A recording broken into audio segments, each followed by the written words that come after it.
பார்த்தோம்னா 22,259 அப்படிங்கிற இன்றைக்கி போனோம் லோங்கிறது ஃபஸ்ட்டு சப்போர்ட்டாக இருக்கும். அதுக்கு அடுத்து சப்போர்ட் பார்த்திங்கன்னா 22,224. இந்த ரேஞ்சுக்குள்ளே மார்க்கெட் மேலே போனால் போக வாய்ப்பு இருக்கும். அது எல்லோ ஜோனாக நான் போட்டுறேன். இந்த எல்லோ ஜோனை தாண்டாத பட்சத்தில் இது வந்து சப்போர்ட் எடுக்கணும். இந்த இடத்துல சப்போர்ட் எடுக்க முடியாத பட்சத்தில் மார்க்கெட் வந்து ஃபால் ஆக வாய்ப்பு இருக்கும். இந்த இடத்த பிரேக் பண்ணிச்சுன்னா மார்க்கெட்டை பொறுத்தளவுக்கு ஓகே. ஒரு நிமிஷம் ஃப்ரெண்ட்ஸ்.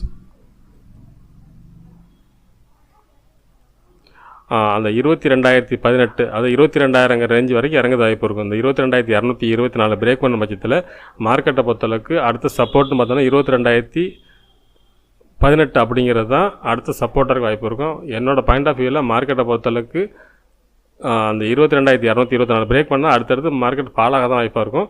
ஆனால் நாளைய பொறுத்தளவுக்கு ஸ்ட்ராங் சப்போர்ட்னு இந்த இடம் தான் இருக்கும். 22,000 நாளைக்கு சப்போர்ட்டாக இருக்கும் இந்த இடத்த பிரேக் பண்ண பட்சத்தில். அது